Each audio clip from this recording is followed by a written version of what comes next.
앞, 뒤, 좌우 계신 성도님들께 우리 주님 부활하셨습니다. 사랑합니다. 축복합니다.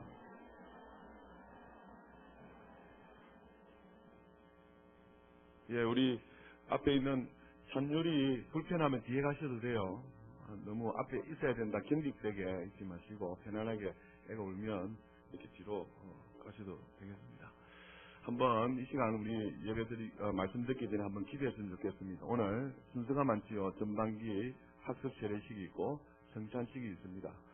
예배 성공을 위해서 한번 기도해 주시고, 또 지금 진도 앞바다에 아직 구조 작업이 구체적으로 이루어지지 않습니다.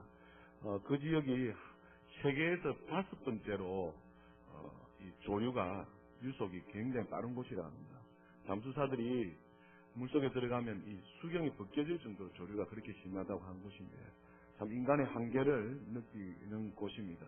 하나님께서 특별하게 간섭해 주시고 은혜 주셔서 그 귀한 생명들 한 생명이라도 존중히 여기고 한 영혼이라도 하나님께서 구원하여 주시기를 원합니다.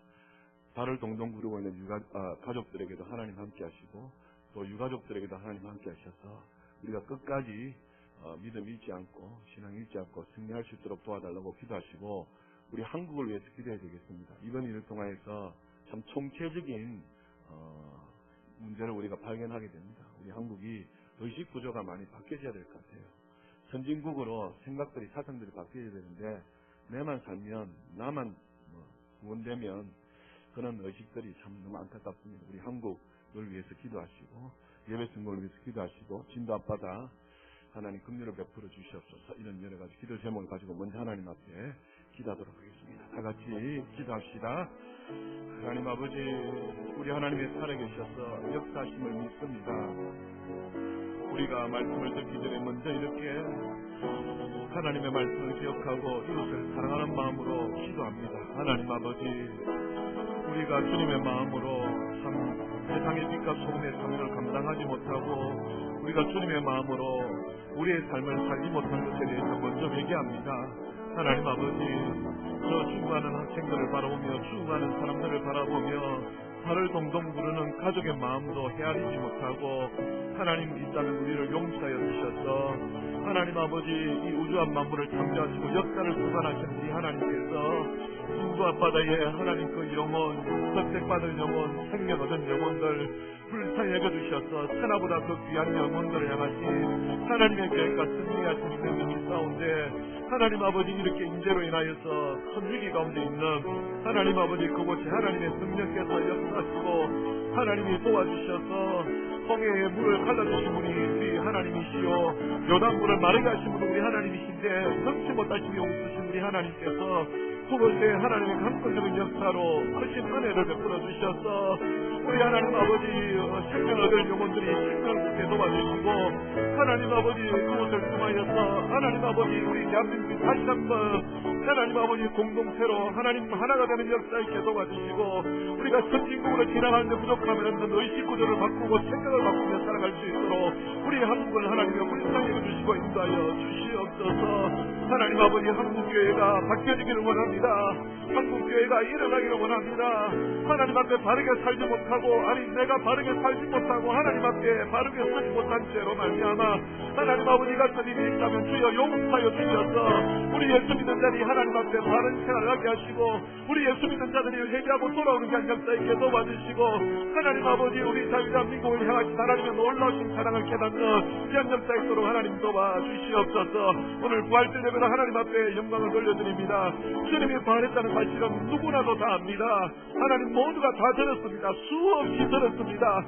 그러나 지금 하나님께서 우리에게 요구하시는 것은 우리에게 부활의 신앙인 줄 믿사오니 오늘 말씀을 듣고 깨달아서 부활의 신앙으로 우리 남은 생에 살아갈 수 있도록 하나님 도와주시고 인도하여 주시옵소서. 하나님 아버지, 오늘 하나님 아버지 전반기 학습 세례식이 있고 성찬식이 있습니다. 이 예배 분위기를 하나님께서 인도하시고 성령께서 인도하여 주시기를 소망하오니 주의 이곳에 가정하시고 임재하여 주시옵소서. 주님을 사랑하는 우리들이 되기를 고백합니다. 주여, 우리 가운데 크신 은혜와 사랑으로 하나님 함께하여 주시옵소서.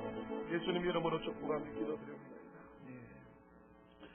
그래서 미리 광고 말씀드리면 저희 교회에 2부 행사로 체육대회 행사가 있었습니다만 이것을 전면적으로 취소하고 교구별로 이렇게 모임을 갖기로 했습니다. 그래서 2시에는 나라와 민족을 위하여서 그리고 지금 진도 앞바다에 있는 이 어려운 환경을 두고서 우리 모두가 2시부터 기도회를 가지게 될 것입니다. 그래서 2시에 기도에 참석해 주시고 2시 30분부터 교구 모임을 가지니까 모든 성도들 동참하여서 함께 아픔을, 고통을, 괴로움을 나누는 시간 되었으면 좋겠습니다.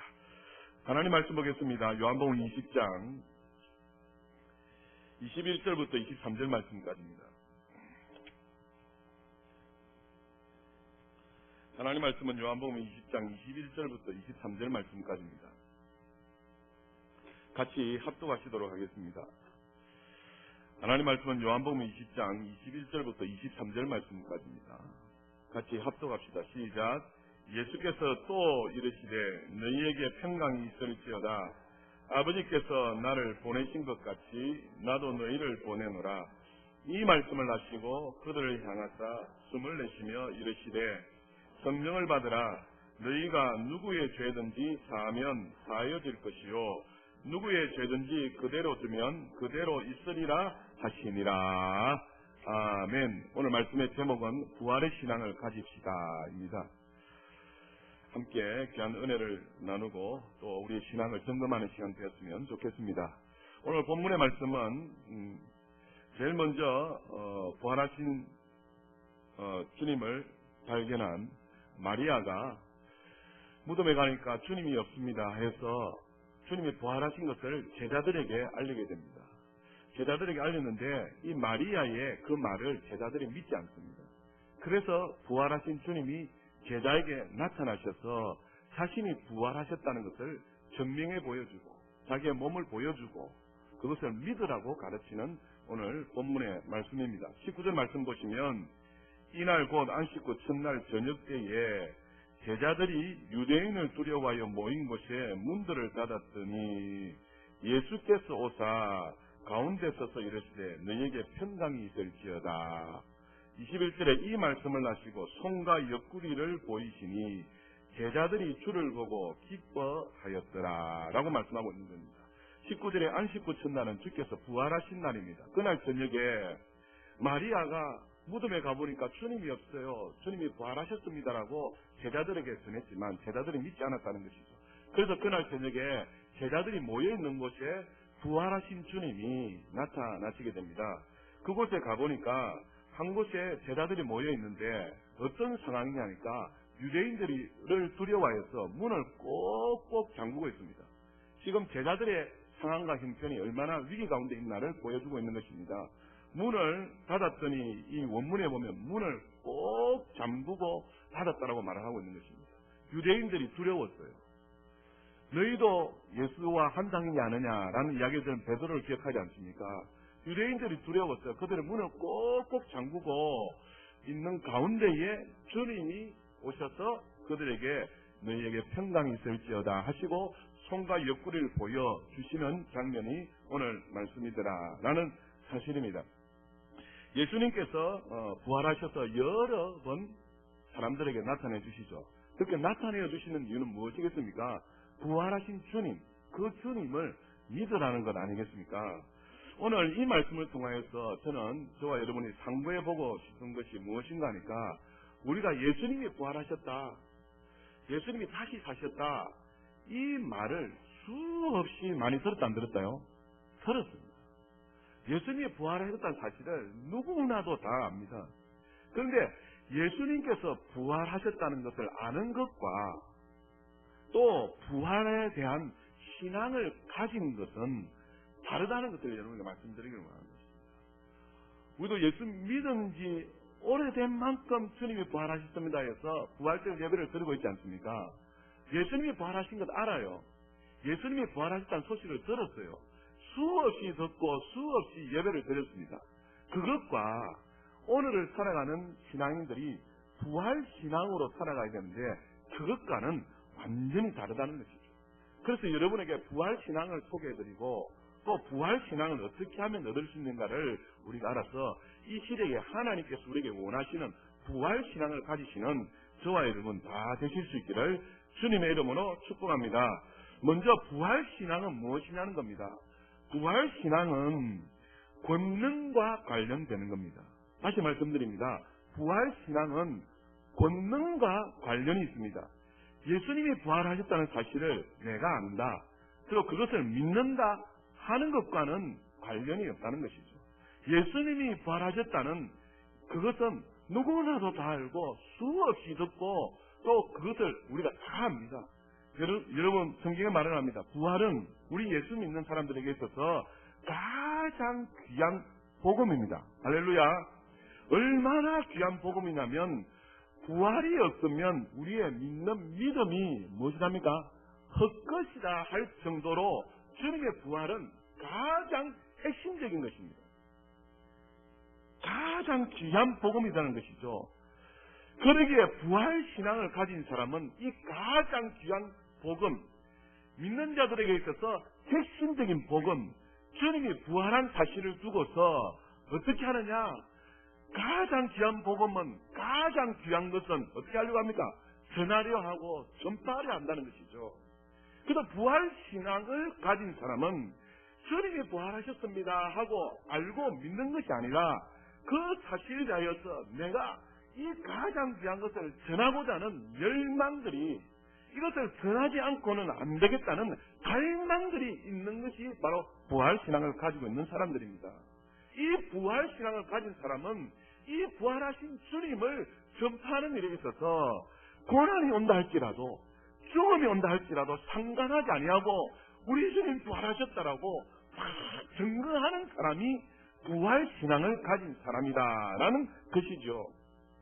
그러나 여러분, 예수님이 부활하신 것을 알고도 믿지만 그 부활의 복음을 다른 사람에게 전하고자 하는 열망이 있는 것도 아니고, 더더욱 그것 때문에 내가 혹시 당하게 될 어려움이라든지 고난이라든지 핍박을 받는다면 정말 자신이 없다고 생각하는 그 사람들은 바로 이 부활의 신앙에 대해서 한번 점검해 봐야 된다는 것이죠.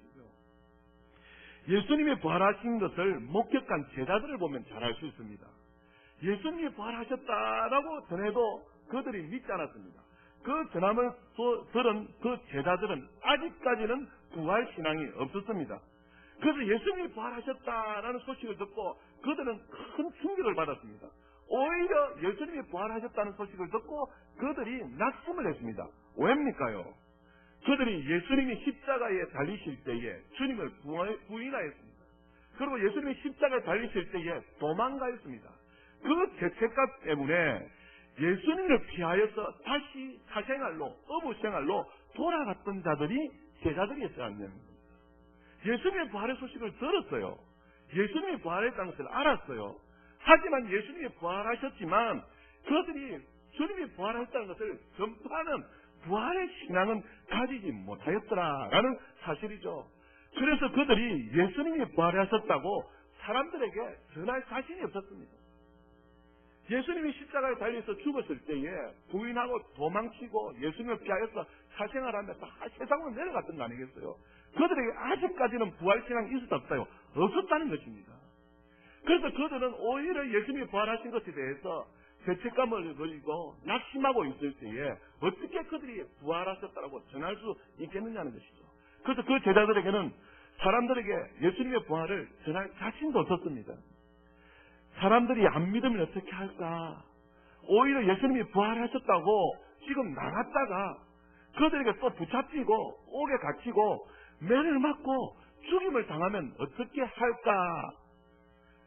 사실은요, 우리 예수님께서도 그들에게 부활하신 예수님을 만나고도 빨리 집 밖으로 나가서 예수의 부활을 전파하라고도 주님이 떠밀어 내지도 않았습니다. 왜냐하니까 그들에게 아직까지 뭐가 없다고요?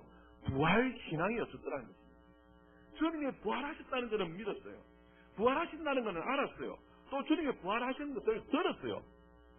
주님이 부활하셔서 다시 성천하실 것을 그걸 알았지만 아직까지는 부활신앙이 없었기 때문에 주님께서도 그들에게 나가서 부활하신 나를 전파하라고까지 하지 아니했습니다. 오히려 어떻게 했다고요?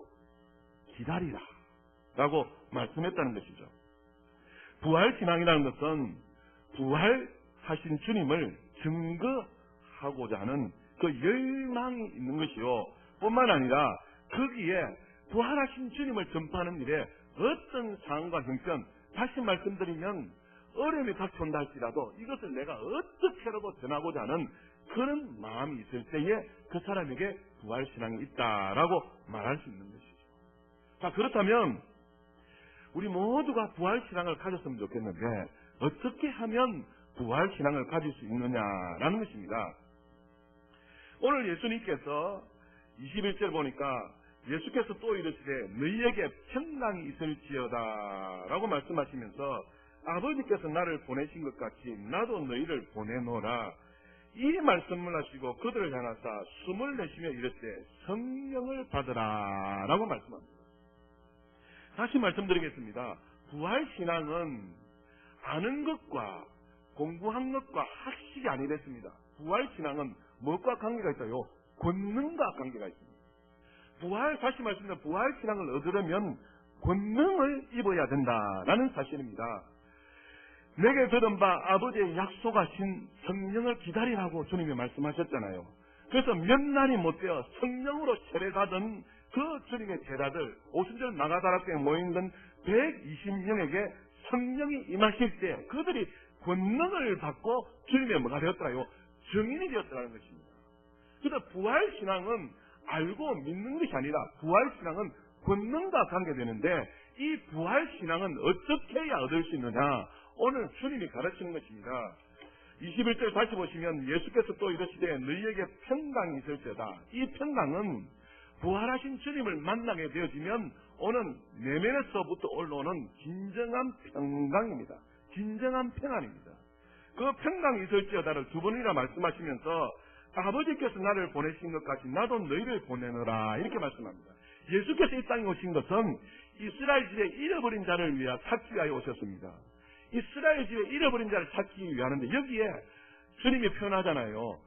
양을 이리째 가운데 내놓는 것 같이 제자들을 보낸다 했다 이 말이죠. 다시 말씀드리면 주님을 증거하는 게 전파하는 일에 엄청난 어려움과 위험과 핍박과 박해가 옥에 갇힘과 죽음까지도 감수해야 될 일들이 주님을 증거하는 일입니다. 그래서 당시에도 뭡니까? 이 제자들이 한 곳에 모여서 문을 꼭 닫고 있었습니다. 왜요? 유대인이 뭐하였어요? 두려웠어요. 그래서 주님이 하시는 말씀이 무엇입니까? 너희에게 평강이 있을지어다 두 번 말씀하시면서 아버지께서 나를 보내신 것 같이 너희도 보내는데 주님이 하시는 말씀이 숨을 내쉬면서 너희에게 뭐가 있으라고요? 성령을 받으라고 말씀하고 있는 것입니다. 자, 다시 정리하여 말씀드리겠습니다. 부활신앙이라는 것은 죽기를 각오하고 우리 예수 믿는 사람들에게 가장 핵심인 부활하신 주님을 전파하는 것을 거기에 어떤 어려움이 온다 할지라도 심지어 죽는다 하니 있다 할지라도 나는 이것을 전파하겠다라고 달려드는 사람이 부활신앙을 가진 사람이라는 것이죠. 이 부활신앙을 가지려면 어떻게 해야 되느냐? 바로 오늘 말씀하신 것처럼 성령의 권능을 힘입어야 된다는 것입니다. 여러분 오순절 마가다락방에서 120명이 성령이 임하는 것을 경험하였습니다. 그 이후에 그들의 신앙이 완전히 달라졌습니다. 죽음에 대한 두려움이 있었습니다. 그래서 초대교회에 핍박이 오고 죽기를 각오하고 그들이 나가서 부활하신 주님을 전파한 건 아니겠어요? 그래서 오순절 120명의 제자들은 죽음을 두려워하지 않았습니다. 오히려 어떻게 해요? 나가서 복음을 전파하는 자가 되었더라라는 것이죠. 그래서 성령이 임할 때에 제자들은 비로소 영생의 확신이 있었습니다. 성령이 임할 때에 그들은 부활의 영광을 확신했다는 것입니다. 성령이 임할 때에 영생이며 부활이며 천국에 대하여서 그들이 확신을 가졌다는 것이죠. 예전에는 조그마한 유혹, 시험거리가 오면 그냥 넘어졌습니다. 그러나 성령의 권능을 입고 난 다음에는 제자들이 완전히 달라졌다는 것이죠. 조그마한 시험거리, 위험 앞에서도 그들이 마다하지 아니하고 오직 주와 복음을 위해서 달려갔다는 거 아니겠어요? 오직 성령의 역사로 말미암아 영생의 눈이 뜨여지고 죽음에 대한 두려움이 사라져버렸다는 것이죠. 그래서 예수 믿고 난 이후에 그들이 누리는 가장 놀라운 평화와 놀라운 역사를 이 부활의 주님을 전파할 때에 그들이 경험하게 되었다라고 말씀하는 것입니다. 여러분, 제자들이 성령이 임하고 나니 죽음에 대한 두려움이 사라져버렸어요. 동시에 가장 놀라운 주님의 평안이 임하게 되는 것을 그들이 경험하게 됐다는 것이죠. 그래서 부활의 신앙을 어떻게 하면 가질 수 있느냐? 그것은 바로 성령이 임하사 권능을 받게 되어지면 부활의 신앙을 가질 수 있다라고 말씀하는 것입니다. 사랑하는 여러분, 지금 이 시대에 하나님이 우리에게 원하시는 것이 무엇일까요? 예수님 부활하신 것을 믿습니다. 예수님 부활하신 것을 압니다. 수없이 들었어요. 아닙니다. 주님이 지금 우리에게 원하시는 것은 우리 모두가 무슨 신앙이요? 부활의 신앙을 갖기를 원하십니다. 어떠한 상황과 형편 가운데서도 고난이 온다 할지라도, 박해가 온다 할지라도, 죽음이 심지어 온다 할지라도 나에게 영원한 생명을 주신 이 부활의 주님을 전파하려고 달려드는 사람이 바로 부활의 신앙을 가진 자라는 뜻입니다. 우리 대한민국에는 복음 전파하는데 크게 어려움이 없지 않아요. 예수 전파한다고 우리를 박해한다든지, 예수 전파한다고 어떻게 감옥에 쳐넣는다든지, 예수 믿는 자고 뭡니까? 죽이려고 하는 사람이 없잖아요. 근데 여러분, 교회의 역사를 보면 교회가 어떨 때 부흥됐다고요? 핍박 가운데 어떻게 해도 복음 전파하려고 하는 그런 역사가 있을 때 하나님이 역사하셨다. 이번에 세월호의 사건도 우리 자신들 한번 돌이켜봐야 돼요.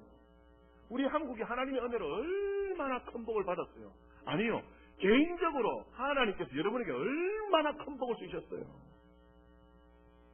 하나님이 놀라우신 은혜를 각 가정들마다, 개인들마다 얼마나 주신지는 몰라요. 우리 대한민국에게 얼마나 하나님께서 축복하신지 몰라요.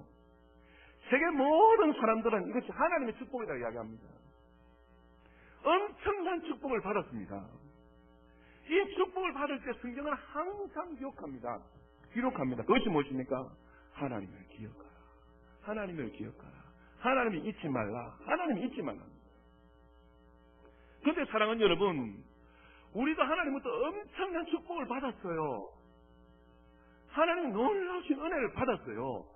우리의 가깝게 1년 전과 1년 후 지금을 비교 한번 해보십시오. 우리의 신앙이 어떤지.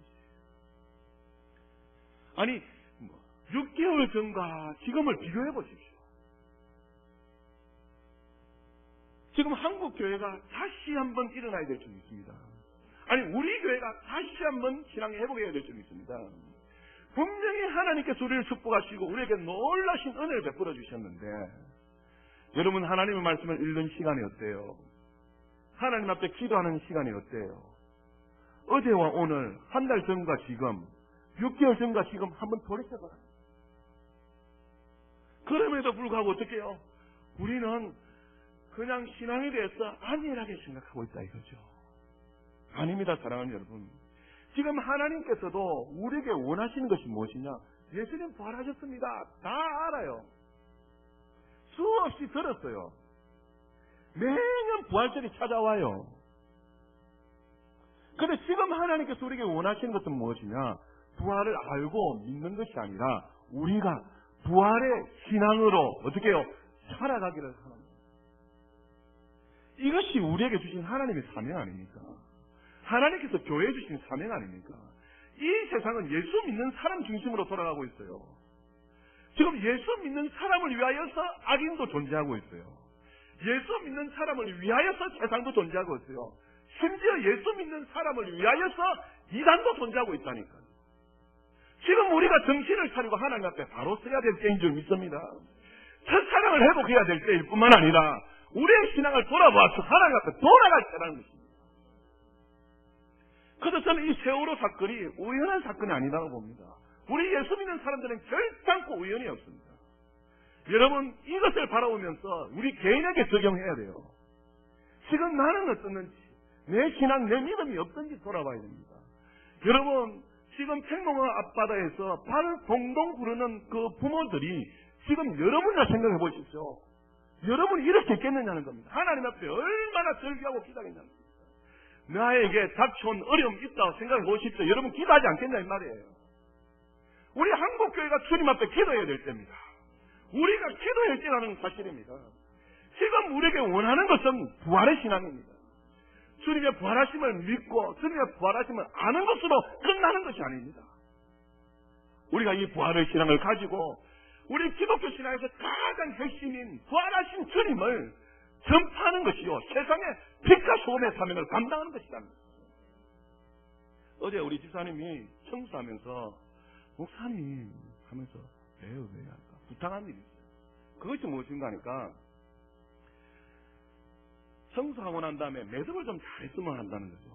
무슨 말씀인가 하니까 동네 길바닥에 주부가 막 날려져 간다는 것이죠. 제가 참 집사님에게 고맙게 생각해요. 그것은 우리 교회를 사랑하고 이웃을 사랑하는 마음이 좀 있습니다. 주부가 막 날려다니고 사람에게 밟히니까 사람들이 그 주부를 보고 뭐라 생각하겠어요. 그래서 매듭을 좀 잘했으면 좋겠다라고 이야기하는 거예요. 참 귀하게 생각했어요. 또 이 동네 사람들 하여금 주부를 밟고 또 교회를 향해서 손가락질 안 하도록 하게 하는 그런 것들이 우리에게 있어야 되지 않느냐 이 말이에요. 지금 우리 교회가 성도들이 많다 보니까 예전에 교회는 성도들이 작았어요. 그러니까 주차의 문제라든지 교회 출입하는 데 문제에 그렇게 이 아파트에서 영향을 받지 않았습니다. 여러분 주차 하나까지라도 우리가 세상을 향하여서 신경 써야 됩니다.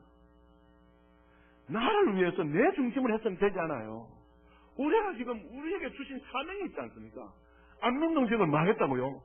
복음화 시키려면 우리가 안민동지역을 위해서 뭘 해야 된다고요? 희생을 해야 돼요. 그러면 주차라든지 흘러가는 돈이라도 줍든다든지 안민동지역에 뭔가 희생하고 봉사하고 헌신해야 된다는 것이죠. 그것이 바로 부활의 신앙이 좀 있습니다. 부활의 주님을 전파하기 위해서 말은 너무 잘해요. 아닙니다, 사랑하는 여러분. 지금은 말이 중요할 때가 아니라 우리의 몸으로 그것을 몸소 보일 때는 좀 있습니다. 내가 예수 믿는 것을 보여줄 때는 좀 있습니다. 그래서 부활하신 주님을 어떻게 해요? 전파해야 될 때는 좀 있습니다. 지금 하나님께서 우리에게 원하시는 것은 부활하신 주님을 믿습니다, 압니다, 아닙니다. 저와 여러분이 부활의 신앙을 가지고 다시 말씀드리면 우리 주님이 이런 분이신 것을 어떻게 해요? 세상 가운데 나타내고 전파하였어. 그것이 나에게 고난이 닥쳐오고 핍박이 닥쳐오고 조롱이 닥쳐오고 도성거려야 되고 심지어 옥에 갇히는 한이 있다 할지라도 그렇게 하는 것이 부활신앙이래요. 이렇게 부활신앙을 얻으려면 공부가 되는 것이 아니라는 것이죠. 결심한다고 되는 것이 아니라는 겁니다. 이렇게 부활신앙을 얻으려면 무엇을 받아야 된다고요? 성령을 받아야 된다. 할렐루야. 그래서 사랑하는 여러분, 성령의 충만함을 입어야 돼요. 내 힘으로 할 수 없는 내 삶이 여러분 바뀌어지는 건 내 생각과 내 마음같이 안 됩니다요. 사람이 바뀌어지는 건 내 생각과 내 마음이 안 돼요. 무엇으로요? 성령의 능력이 임해야 됩니다. 성령을 체험하게 나면 사람이 바뀌어진다니까요. 패턴이 바뀌어지고 삶이 바뀌어지고 의식구조가 바뀌어져요. 지금 세월호도 보십시오. 선장이 제일 먼저 뛰쳐나갔다니까요. 그래서 안 했다고도 번복해요. 오늘 또 TV 보니까 그것을 보니까 YTN TV 보니까요. 그러면 사진이 있는데 뭐 제일 먼저 나오고 또 앉아서 뭡니까 담요 듣고 있고 그래도 거짓말하고 있다. 우리의 의식구조가 바뀌어야 될 줄 믿습니다. 우리의 생각이 바뀌어야 될 줄 믿습니다. 그래서 우리가 부활신앙을 가져서 우리가 뭡니까 이웃을 향해서 주님을 전파할 수 있는 기회로 삼고 주님을 뭡니까 소개할 수 있는 기회로 삼고 어떤 어려움이 온다 할지라도 살아계신 예수님을 전파할 수 있는 우리가 되어야 되지 않겠냐. 이 부활신앙을 얻으려면 무엇을 받아야 된다고요? 성령을 받아야. 그러면 사랑하는 여러분, 여러분에게 한번 질문해보고 싶습니다. 여러분은 성령을 안 받았냐 이거예요. 성령을 안 받았냐 이거예요. 성령을 다 받았어요. 여러분 이론적으로 이야기하면 예수 믿을 때 성령을 다 받았다고 해요. 그러면 성령을 받았으면 부활의 신앙으로 살아가야 되지 않느냐 이 말이에요. 그렇게 하지 못하지 않습니까? 그럼 우리가 어떻게 했나고요? 회개해라. 죄사함을 받아라. 그리하면 성령을 너에게 선물로 또 주시려 하지 않아요. 그래서 기도의 자리에 나와야 되고 성령의 충만함을 궁거해서 우리가 영적으로 다시 회복하여서 부활신앙을 가지고 세상을 향하여서 부활하신 주님을 전파해야 된다라고 우리에게 말씀하는 겁니다. 할렐루야. 사랑하는 여러분, 답답하고 절망스러운 처지에 지금 있습니까? 어둠의 권세와 사망의 권세에 눌려 지내고 있습니까? 그러면 여러분 방법은 오직 하나입니다. 그것이 무엇인가 하니까 예수님과 함께 내가 십자가에 이미 뭐했다요? 죽었다. 나는 어떻게 했다고요? 죽었다라고 말을 해야 됩니다. 나는 있다 없다요? 없어야 됩니다. 그래야 할 때 주님이 약속해 주시는 것입니다. 여러분 우리 모두의 옛 사람은 십자가에 어떻게 했다고요? 죽었다. 그렇게 되어야 다시 어떻게 해요? 부활할 수 있습니다. 다시 살아날 수 있습니다. 다시 소생이 될 수 있어요. 제가 제일 싫어하는 단어 중에 하나가 이겁니다. 하나님 나는 죄인입니다 하면서 자기가 죄인같이 살까요? 의인같이 살까요? 의인같이 살까요? 내가 죄인인 것을 아는 사람은 겸손하게 온유하게 그렇게 살아갑니다. 그런데 어떻게 해요? 주님 내가 죄인입니다 하면서 무슨 일이 생기면 자기가 제일 먼저 의인인 것처럼 행동한다니까요. 그리스도인들은. 아닙니다. 사랑하는 여러분. 나의 옛 사람은 십자가에 어떻게 했다고요? 이미 죽었다. 따라서 이미 죽었다. 그래서 나의 옛 사람은 어디 가서 찾아야 된다고요? 십자가에 가서 찾아야 돼요. 나의 옛 사람은 이미 더 십자가에 죽었다. 옛 사람은 십자가에 살아요. 그런 사람에게 주님이 역사하셔서 부활하여 주신다는 거죠. 로마서 한번 찾아봅시다. 로마서 6장을 한번 보십시오. 6장 3절 보십시오. 로마서 6장 3절에 무릇 그리스도 예수와 합하여 세례를 받은 우리는 그의 죽으심과 합하여 세례를 받은 줄을 알지 못하느냐. 다시 말씀드리면 그리스도 예수와 함께 세례를 받았다. 이 말은 그리스도 예수와 함께 이미도 우리의 옛사람은 뭐했다요? 죽었다. 4절에 그러므로 우리가 그의 죽으심과 합하여 세례를 받음으로 그와 함께 뭐 됐다요? 장사되었나니 이는 아버지의 영광으로 말미암아 그리스도를 죽은 자 가운데서 살리심과 같이 우리를 또한 새 생명 가운데서 어떻게 해요? 행하게 하려 하십니다. 살게 하려 하십니다. 우리의 옛사람은 이미 십자가에 주님과 함께 뭐 해졌다요? 장사되었다. 죽었다. 우리의 옛사람은 죽고 없다는 것입니다. 그래서 지금 보여지는 사람은 어떤 사람이다요? 다시 새로운 사람, 주님과 함께 다시 산 사람으로 살아가야 됩니다. 죽은 사람에게 약속하신 것이 8절입니다. 8절 보십시오. 만일 우리가 그리스도와 함께 어떻게 했으면요? 죽었으면 또한 그와 함께 어떻게 해요? 살 줄을 믿노니 9절에 이는 그리스도께서 죽은 자 가운데서 살아나셨음에 다시 죽지 아니하고 사망이 그를 주장하지 못할 줄을 알미로다. 아멘. 이것이 우리가 살 길입니다. 사랑하는 여러분. 우리의 살 길은 우리의 옛사람은 죽어야 돼요. 우리의 옛사람은 죽어야 그것이 살 길이요. 그것이 영생의 길이요. 그것이 생명의 길이라니까요. 여러분 삶 가운데 어두움이 있습니까? 삶 가운데 힘든 일이 있습니까? 그것은 내가 죽으면 주님이 어떻게 해주신다고요? 살려주실 점이 있습니다. 우리의 어두움 가운데 우리가 죽으면 주께서 다시 살려주신다. 주님이 약속해 주시지 않았네요.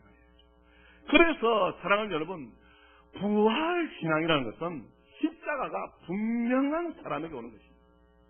다시 말씀드리면 나는 저 십자가에 죽었다. 나 조감령은 이미 옛 사람은 십자가에 죽었다. 이게 사는 것은 주께서 나를 다시 살려주신 새 사람으로 사는 것이다. 이것이 우리가 살아갈 소망이요, 힘이요, 생명인 줄 믿습니다. 부활의 신앙을 가진 사람에게는 이래할 때에 우리에게 참 기쁨이요, 진정한 평안이 몰려온다라고 이야기합니다. 그래서 주께서 두려워 숨어있는 제자들에게 나타나셔서 아직까지 부활의 신앙이 없는 제자들에게 나타나셔서 숨을 내쉬면서 뭘 받으라요? 성령을 받으라 라고 말씀하셨다는 것입니다. 사랑하는 여러분, 정리하여 드리겠습니다. 기독교의 핵심은 십자가와 부활입니다. 부활신앙이라는 것은 십자가가 분명한 사람에게 나타나는 것입니다. 다시 말씀드리면 나의 옛사람은 죽었다는 것입니다. 죽은 자는 말이 있었다요? 없다는 것입니다. 죽었다는 것입니다. 이 십자가가 분명한 사람에게 다시 주님과 함께 부활의 생명으로 살 수 있다라고 말씀한다는 것이죠. 그래서 지금 우리에게 요구하고 있는 것은 옛 사람의 모습이 아니라 새 사람, 다시 말씀드리면 부활의 신앙으로 살아가기를 원하시고 있습니다. 부활이 없다면 우리의 믿음이 헛것일 것입니다. 지금 우리에게 주님이 요구하고 있는 것은 예수님의 부활을 아는 것으로 주님은 원하시고 있지 않습니다. 우리 모두가 부활 신앙을 가지기를 주님은 원하시고 있다라는 사실입니다.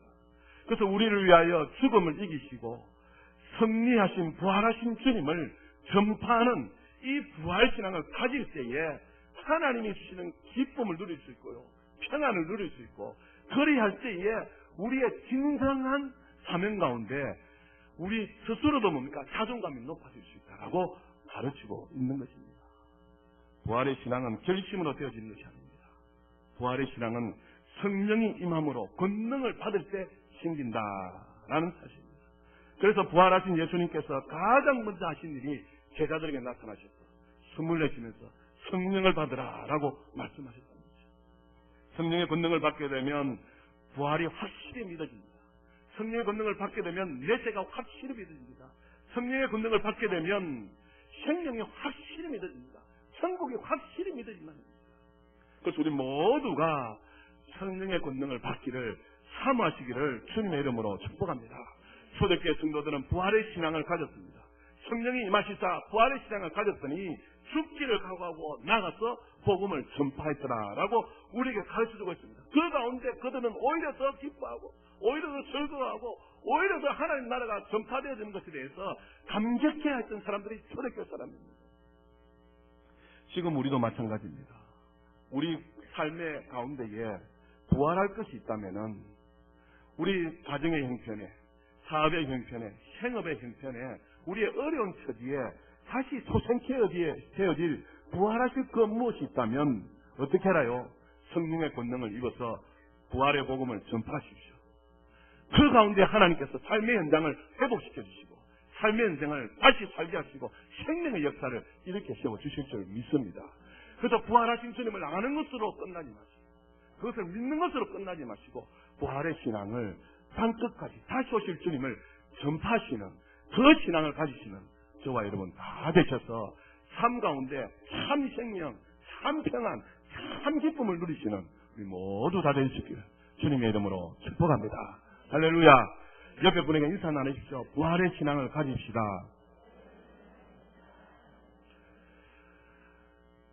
성령의 충만함을 입읍시다. 그럴 때 삶의 현장이 부활될 것을 믿습니다. 참 평안과 참 기쁨이 우리 가운데 넘칠 줄 믿습니다. 이런 우리 모두 다 되실 수 있기를 다시 한번 주님의 이름으로 축복합니다. 이 시간 다 함께 기도합시다. 하나님 말씀을 생각하시면서 하나님 부활에 대해서 아는 것으로 믿는 것으로 끝나는 것이 아니라 부활 신앙을 가지기를 원합니다. 나에게 성령이여 함께하여 주시옵소서. 다 같이 동성으로 기도하겠습니다. 오 사랑 많으신 하나님 아버지, 지금 우리에게 하나님이 원하시는 것은 부활을 믿고 부활을 아는 것이 아니라 우리 모두가 부활의 신앙을 가지기를 원하시는 것입니다.